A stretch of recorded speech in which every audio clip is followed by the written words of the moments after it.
Hello people! For today's video, gumawa tayo ng ubi cheesy ensaymada. Same recipe lang to ng cheese roll na ginawa natin nung nakaraang araw. Nag-add lang tayo dyan ng 1 tablespoon ng ubi flavor. Then yung flour ko dyan, ginawa kong 400 grams dahil di ba nagdagdag tayo ng 1 tablespoon ng ubi flavor. So liquid yun, dagdag na naman yun, hydration. Then yung egg na ginamit ko dyan, isang large egg. Nung nakaraan na cheese roll, 3 yolk yun na medium. Yung butter at yung mashed potato, ihuhuli natin yun. Bali, imimix natin lahat ng mga ingredients except doon sa butter and mashed potato. After mabuo yung dough, ay pinares muna natin yan ng 10 minutes. Para lang siyang mag-relax yung dough muna bago natin ilagay yung butter and potato. Sa comment section, meron akong mga nababasang mahirap talaga tong dough na to. Marami silang na-try palpak kasi nga sobrang watery. Mataas talaga ang hydration ng bread na to dahil dito sa mashed potato. Pero gusto kong i-try na kamay or manual. Nung nakaraan, gumamit tayo ng electric mixer. Mas maganda yun pagka mga ganitong dough yung gagawin natin. Yung mga sticky masyado or watery, mataas yung hydration. Gusto kong i-try ngayon na manual para makita nyo. Sa mga oras na to, napatunayan ko na mahirap pala talaga pag manual yung gagamitin nito. Pero konting pasensya lang, meron tayong mga techniques dyan. Instead of kneading, kasi diba pag manual, usually pag gagawa tayo ng tinapay, manual yung gagamitin. Pag mamasa tayo, gamit yung kamay. So lalong mahirap yan kasi nga madikit. Hindi tayo matatapos dyan. Ang ginawa ko, nag-slap and fold method yung gamit ko instead of kneading. Nakakatulong din to para mabilis mag-activate yung gluten. Kung napapansin nyo, ginagawa ko to sa sourdough. Kasi ngayon sourdough, diba, high yung hydration niya. Kaya talaga naman, magsasucceed yan. Kaso lang, kailangan talaga ng pasensya. Napapansin nyo dyan, sa mga oras na yan, unti-unti na siya nagiging smooth. After mga 5 minutes ko siyang in-slap and fold, ang ginawa ko dyan ay pinares ko muna ng 30 minutes. Para uli makarelax yung ating dough. Ginather ko lang yung mga nagkalat na mga dough dyan na nakadikit. And after 30 minutes, yung aking kamay, naglagay ako ng konting-konting oil. And then, sinimulan ko uli yung ating slap and fold. Tingnan nyo dyan, hindi na siya masyadong madikit. And sa tingin ko, okay na siyang paalsahin.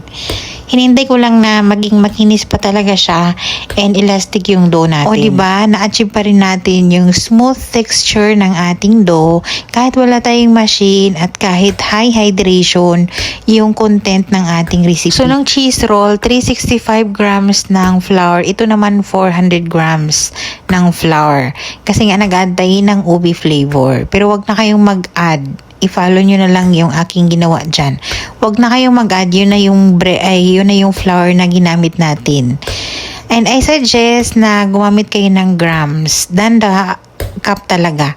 Pag mga ganito, kasi kailangan tamang sukat para make sure na tama yung inyong recipe at maganda yung kinalabasan. Mura lang talaga yung timbangan mga mi.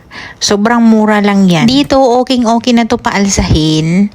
Dahil sa tingin ko, na-achieve na natin talaga yung gusto nating ma-achieve dyan sa dough na yan. So, papaalsahin natin yan ng 1 hour. Nilagay natin yan sa bowl. Yung bowl, nilagyan ko ng konting oil para hindi na siya madikit.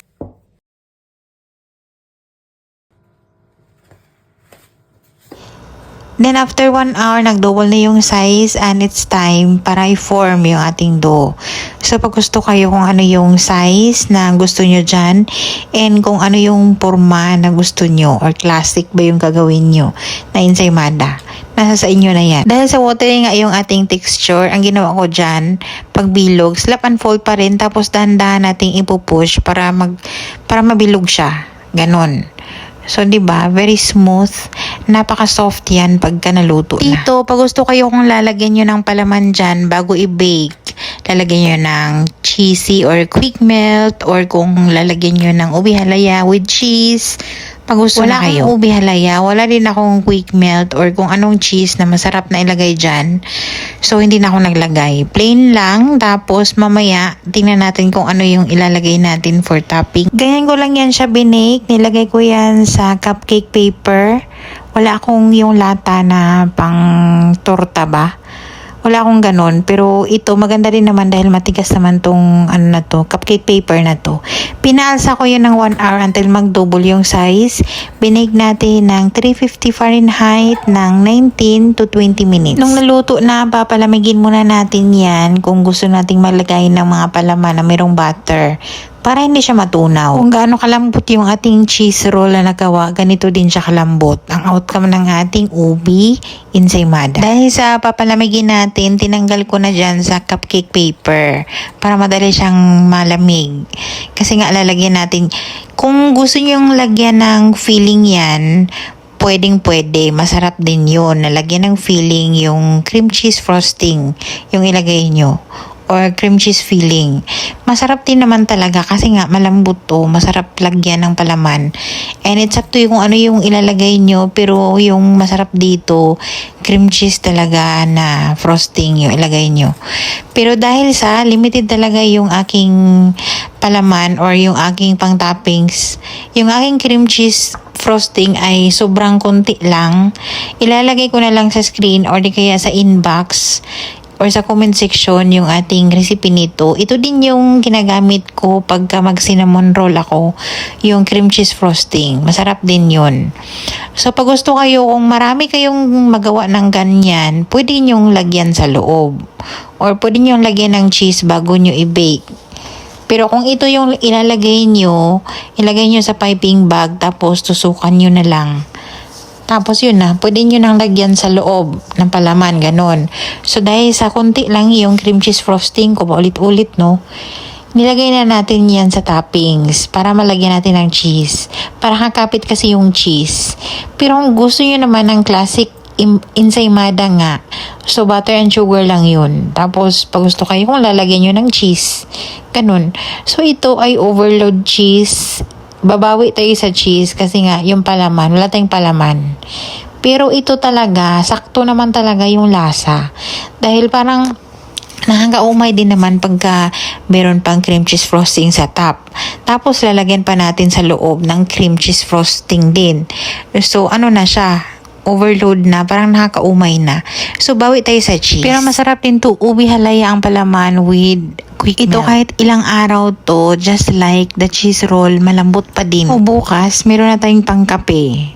Dahil sa yung mga amo nagpa-fasting sila, madalas yung mga ginagawa kong tinapay pagka ganito is para sa amin ni Belle, yung mga matatamis.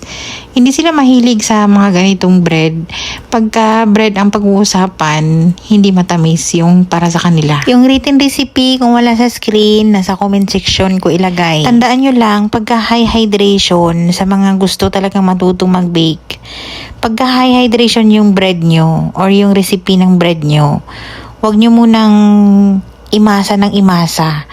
I-try nyo yung technique na slap and fold method. Tapos, iparest nyo siya ng at least 15 up to 30 minutes. So, that's it for today. Thank you so much for watching. Sana nagustuhan nyo at sana matry nyo rin to.